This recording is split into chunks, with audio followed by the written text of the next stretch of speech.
and these twin mating positions are very pretty.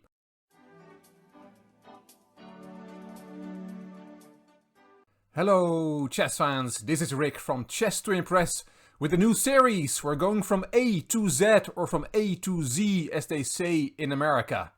A series of videos with a letter as the theme. This is the letter A, and the A stands for Alexander Alekhine, or Alekhine as his name is also pronounced, but I have heard from a Russian chess player that it is Alekhine.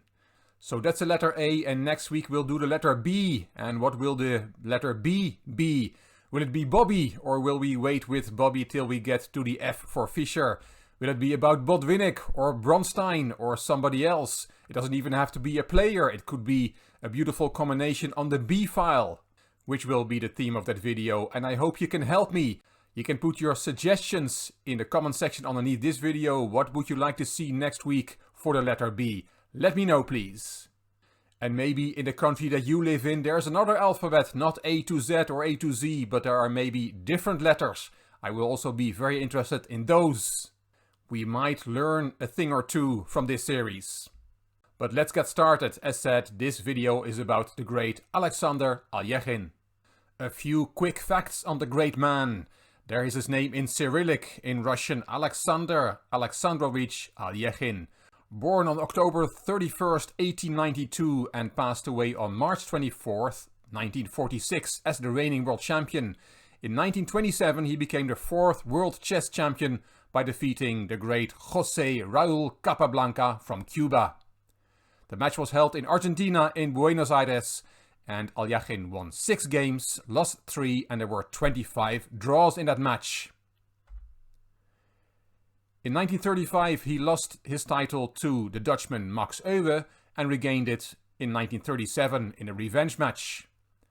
While planning for a world championship match against Botvinnik in 1946, Alekhine died aged 53 in his hotel room in Estoril in Portugal, and there is some controversy on his death.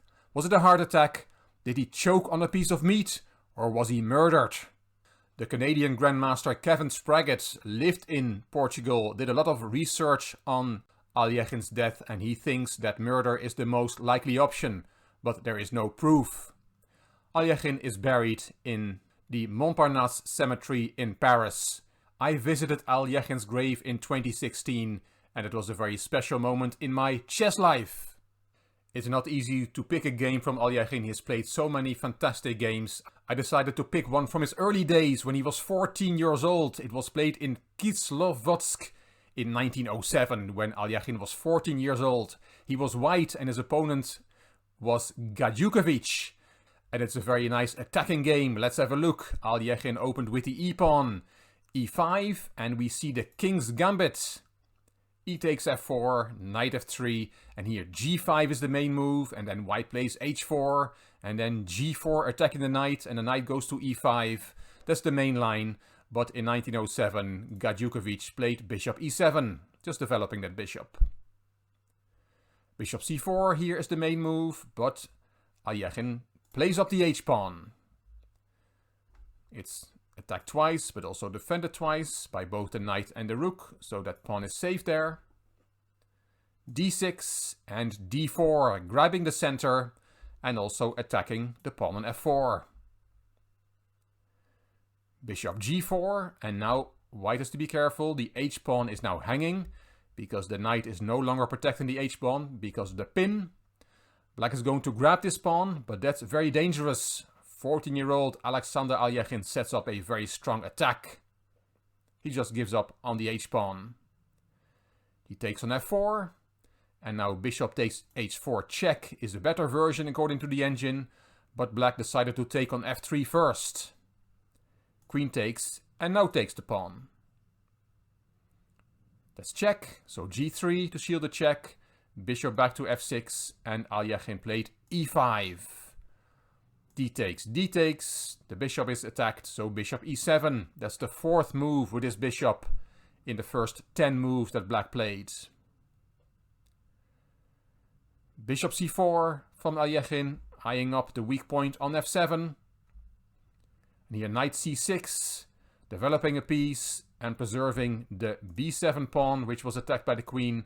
is the best move in this position according to the engine. But after bishop c4, black played a bad one. He saw the pressure on the f7 pawn by the bishop and potentially by the queen and decided to play f6 to deal with that problem. And that's a bad move. Alekhine played e6. The engine says that knight c3 followed by rook d1 and queen takes b7 is even stronger.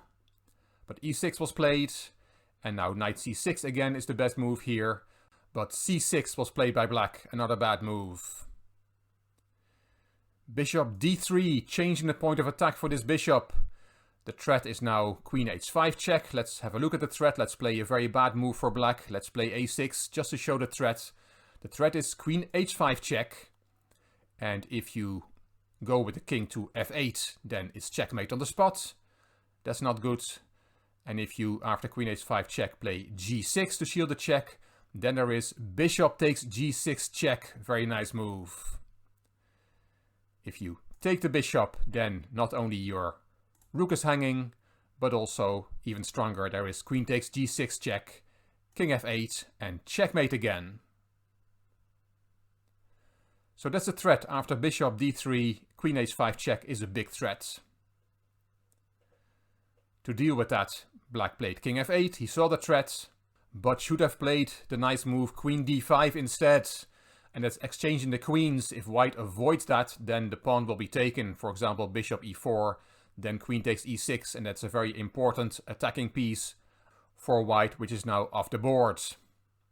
So queen d5 is a very nice move here, exchanging the queens, which will also soften up white's attack quite considerably without the queens. But as I said, king f8 was played by black. And now bishop takes h7, also known as the Greek gift. In this case, it's not a gift. That bishop is protected by the rook on h1. Alekhine's intention must not have been to win a pawn, but to remove a defender from the fortress around black's king. That h-pawn is a defender and is now off the board. Again, queen d5 is the best move here, but black played knight h6.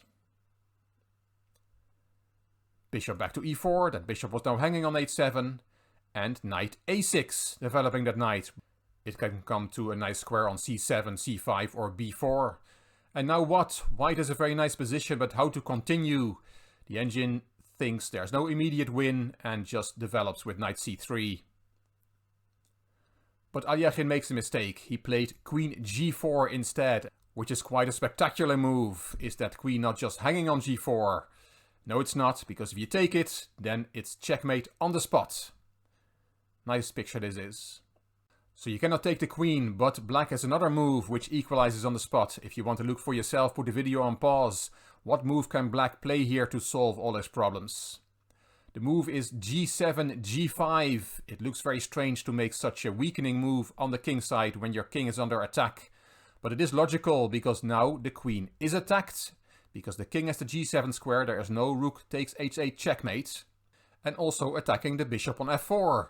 So suddenly two white pieces are hanging. And that suddenly gives black a better position. He's going to win material. But black did not find it. After queen g4 he played rook g8. And now white's attack is rolling again. Queen g6. Queen e8. Now trying to swap the queens. And here rook takes h6 is the best move in the position. But queen h7 was played by Alekhine and is also good. Knight g4 and bishop f5. A simple move, simply attacking a knight, threatening to win a piece. Here g5 is the best move, again given by the engine, counter-attacking the bishop, and if the bishop drops back, there is knight e5, and black is still fighting for his life. But black, after bishop f5, played knight e5 straight away, and saw what he had done and resigned without waiting for white to finish off the game in a beautiful way. It's a forced checkmate. Again, if you want to look for the forced checkmate, it will help your calculation skills. I will show it now. Here, queen takes g7 check, leads to checkmate in a few moves. Very nice queen sacrifice. If you take with the rook, then there is rook h8 check, You have only one move, and this is checkmate, bishop h6. Again, a very pretty picture. Checkmate with rook, bishop and pawn. If after queen takes g7 check you take with the king, then there is a mate in 3, rook h7 check, king f8 only move, bishop h6 check, rook g7 only move, and rook h8 is checkmate. Almost the same picture, but not quite. In the other variation, the rook was on g8, and now it's on g7. But it's still pinned, and these twin mating positions are very pretty. Hope you agree. So that was the letter A, and next week, as I said, we'll look at the letter B, and I hope you will help me by putting some suggestions in the comment section underneath this video. I hope it will be a nice and fun series, and if you like it, I hope you will tell your chess friends and chess contacts about it. I will make sure I'll make a playlist with the link in the description box, which you can share on social media. If you liked the video, please give it a thumbs up, please subscribe to the Chess to Impress channel, and please leave a comment. I will read them all and I will reply to them all. If you liked the video, as I said, please share it on social media by clicking the share button on YouTube. You can find me on Instagram, on Twitter and on Facebook. This is Rick for Chess to Impress. Thank you for watching.